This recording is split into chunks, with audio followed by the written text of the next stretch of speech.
மனிதனின் உடம்பில் வந்துட்டு இப்போ வந்து பைல்ஸ் அப்படின்னு அதிகமாகவே இருக்கிறது. பைல்ஸ் அப்படின்னா என்ன அப்படின்னா மூலம். மோஷன் போகும்போது பிரச்சனைகள் அதிகமாக வரும். அதன் பற்றி நாம் இப்போ பார்ப்போம்.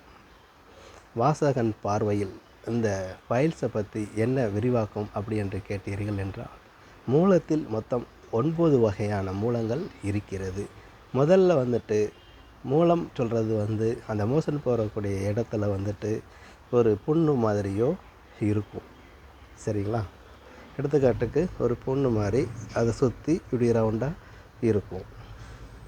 அப்போ அந்த புண்ணு மாதிரி இருக்கிறதுனால அது ரவுண்டாக இருந்து வலி எடுக்கும்.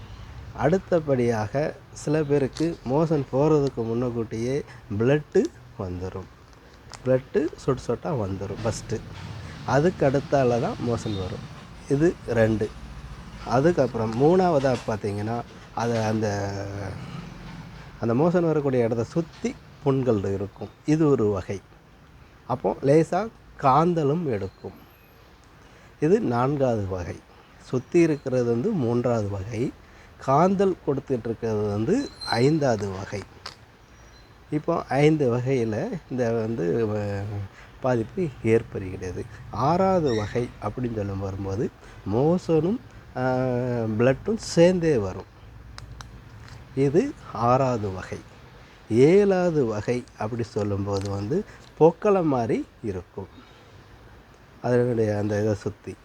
அடுத்தத 8வது வகை அப்படி என்றால் ஒரு ஒரு விரல் சைஸில் அந்த நம்ம ஒரு ஒரு வேறு கணக்காக வெளியில் வரும். இது 8வது சைஸு. 9வது வந்து கொஞ்சம் அதிகமாகவே இருக்கும். இதனுடைய அந்த வேறு கணக்கு அதிகமாகவே இருக்கும். அப்போ இப்படி சொல்லிக்கொண்டே போகலாம். அப்போது மேக்சிமம் 9 வகையான மூலங்கள் இருக்கிறது பைல்ஸ். அப்போது இதற்கு வந்து நம்ம எவ்வளோ தான் ஆப்ரேஷனோ எவ்வளோ தான் மெடிசன் எடுத்துக்கிட்டாலும் அந்தந்த நேரத்துக்குத்தான் தீர்வாகுவதை தவிர முழு நிரந்தர தீர்வு இல்லை. இன்றளவும் நிறைய பேர் பாதிக்கப்பட்டுக்கிட்டு தான் இருக்கிறார்கள். வெளியே சொல்ல முடியாத அளவுக்கு மேக்சிமம் இதில் வந்து ஹீட் அதிகமாக இதில் ஒர்க் பண்ணுறவங்களுக்கு வரும் ஒன்று. அடுத்த வழியாக டிரைவர்கள் ஃபுல்லாக இந்த மாதிரி பாதிப்புகள் இருக்கிறது. அதுபோக சாதாரண ஒர்க்கு பண்ணுறவங்களுக்கும் எங்கள் டிரைவர் சூடாக மட்டும் தான் வருதுன்னு சொல்கிறீங்க, டிரைவர்களுக்கும் வருது. அப்போ சாதாரண பாமரப்பட்ட மக்களுக்கும் வருது அப்படின்னா அந்த உடம்புகளோட தன்மை ஹீட்டு அதனாலேயும் வருவதற்கு வாய்ப்புகள் இருக்கிறது. அப்போது இதுக்கு என்ன செய்வது, இதிலிருந்து தப்பிப்பது எப்படி, இதை வந்து எப்படி அழிப்பது? அப்படி அழிப்பதுன்னு சொல்கிறது வந்து அழிப்பதை விட அதனுடைய பயன்களை வந்து கொஞ்சம் கொஞ்சம் வலி வேதனைகளை குறைக்கிறதுக்கு உண்டான வேலைகளை நாம் வந்து ஃபஸ்ட்டு பார்ப்போம். அப்படின்னு கேட்டிங்கன்னா முதல்ல வந்து உணவு பழக்க வழக்கங்கள். முதல்ல மெயினாக வந்து எடுத்த உடனே நம்மளுக்கு வந்து பச்சி சுட சுட பச்சி போடுவாங்க, சட்னி வச்சு சாப்பிட்ருவோம் ஒன்று இல்லையா? அது வந்து கொஞ்சம் உரப்பு கம்மியாக இருக்க வேண்டும் ஃபஸ்ட்டு. அடுத்தது வந்து சிக்கன் 65 அங்கே பொரிச்சிக்கிட்டு இருப்பாங்க, இங்கே மனம் வாடை வரும், உடனே வாங்கி சாப்பிட்ருவாங்க. இது அதுலேயும் உரப்பு கம்மியாக இருக்க வேண்டும். ஆக எது எடுத்தாலும் உரப்பு கம்மியாக இருக்க வேண்டும். சுகர் பேஷண்ட்டுக்கு எப்படி சீனியை குறைச்சி கொடுக்குறீங்களோ அதே மாதிரி இதுக்கு வந்து உரப்பே ஆகாது. அதுக்கப்புறம் பழங்கள், வாழைப்பழங்கள் டெய்லி சாப்பிட வேண்டும் இரவு படுக்கும்போது. இது நல்லது. 2வதாக மோர் குடிக்க வேண்டும். கீரை ஒரு வாரத்தில் 4 நாள் கீரை எடுக்கிறது நல்லது. இதெல்லாம் இந்த பழங்கள் இந்த கீரைகள் இதெல்லாம் எடுக்கிறதுனால என்ன பிரச்சனை என்ன லாபம் அப்படின்னு பார்க்கும்போது நம்ம இதெல்லாம் எடுக்கலைன்னு வைங்களேன், இந்த மோஷன் வந்து பிடி அதிகம் போய்கிட்டே இருக்கும்.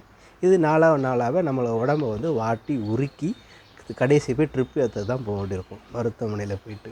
அப்போ அந்த மாதிரி சூழ்நிலைலாம் ஏற்படாமல் இருக்கணும் அப்படின்னா அந்த ப்ளட்டு இது கீரை இதெல்லாம் சாப்பிட்றது வந்து நமக்கு வந்து மோஷன் வந்து டைட்டு போகாமல் பார்த்துக்கிறது. இது வந்து இந்த மாதிரி உணவுகள் மட்டும் டைட்டு இல்லாமல் ஆக்கிக்கிடும். ஆகவே இந்த மாதிரி உணவு பழக்க வழக்கங்களை நீங்கள் எடுத்துக்கொண்டால் அது நமக்கு வந்து இந்த மோஷன் வந்து டைட் ஆகாமல் பார்த்துக்கொள்ளும். மெயினாக இந்த மாதிரி கீரை வகைகள் அப்புறம் முட்டைகள் இதெல்லாம் கொஞ்சம் சாப்பிட்றது நல்லது. நான்வெஜ் சாப்பிடக்கூடாதாங்கிறது சாப்பிடலாம், தவறு இல்லை. அதாவது உரப்பு அதிகமாக இருக்கக்கூடாது, உரப்பு இல்லாமல் சாப்பிட வேண்டும்.